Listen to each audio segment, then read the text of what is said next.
দীর্ঘ ৪ বছর যাবৎ গৃহযুদ্ধে লিপ্ত মিয়ানমার। বিদ্রোহীদের সাঁড়াশি অভিযানে জান্তার হাত থেকে ফসকে যাচ্ছে একের পর এক এলাকার নিয়ন্ত্রণ।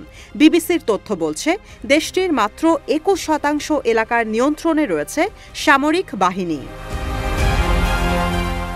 ভৌগোলিক অবস্থানের দিক থেকে মিয়ানমারের স্থিতিশীলতা চীনের জন্য গুরুত্বপূর্ণ।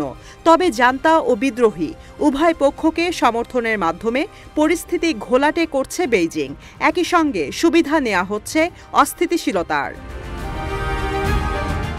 এশিয়ায় চীনের সবচেয়ে বড় প্রতিপক্ষ ভারত, তাই নয়াদিল্লিকে আঘাত পৌঁছাতে নেইপিদোকে ব্যবহার করছে বেইজিং।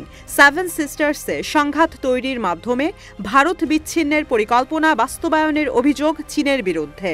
ইতোমধ্যেই উত্তর পূর্বাঞ্চলীয় রাজ্যগুলোয় নিরাপত্তা শঙ্কার বিষয়গুলো মোদি প্রশাসনের কাছে জানিয়েছে গোয়েন্দা সংস্থা। সম্প্রতি ভারতীয় গণমাধ্যম CNN-18 এ সম্পর্কিত প্রতিবেদন প্রকাশ করেছে, যেখানে উল্লেখ করা হয় ইউনান প্রদেশে LPAR সহ অত্যাধুনিক রাডার ব্যবস্থা মোতায়েন করেছে চীন। এতে পুরো অঞ্চলের তথ্য এখন শি জিনপিংয়ের হাতের মুঠোয়। জান্তা ও বিদ্রোহীদের সঙ্গে ডাবল গেম খেলার মাধ্যমে দুপক্ষের সঙ্গেই সুসম্পর্ক বজায় রাখছে চীন। এর মূল কারণ মিয়ানমারে দেশটির কয়েকশো কোটি ডলারের বিনিয়োগ রক্ষা করা। বিদ্রোহীদের একটি group United Wa State Army বা UWS এর সঙ্গে ভারতের বিদ্রোহীদের সংশ্লিষ্টতা রয়েছে। ফলশ্রুতিতে মণিপুরে সুকৌশলে ছড়িয়ে দেয়া হচ্ছে অস্ত্র ও সেনা।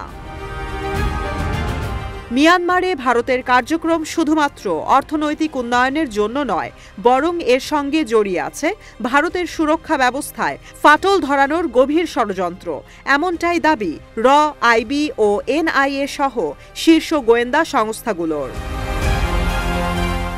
নাম প্রকাশ না করার শর্তে CNN News 18-কে এক শীর্ষ গোয়েন্দা জানান, চীনকে মোকাবেলায় মিয়ানমার ও অন্যান্য আঞ্চলিক অংশীদারদের সঙ্গে সখ্যতা বাড়াচ্ছে ভারত। উত্তর পূর্বাঞ্চলের সঙ্গে মূল ভূখণ্ডের সম্পৃক্ততা বাড়ানোর পরিকল্পনা গ্রহণ করা হয়েছে। শক্তিশালী আঞ্চলিক কূটনীতি ও কৌশলগত অবকাঠামো প্রকল্পগুলো ইন্দো মিয়ানমার করিডোরে নয়াদিল্লির স্বার্থ নিশ্চিতের কাজ করবে বলে আশাবাদ প্রকাশ করেছেন তিনি। বিশ্লেষকদের দাবি, ভারতকে এই অঞ্চলের মধ্যে বেঁধে রাখতে আশপাশের দেশগুলোর সঙ্গে অর্থনৈতিক ও সামরিক সহযোগিতা বাড়াচ্ছে চীন। এটি স্ট্রিং অব পার্লস নামে পরিচিত।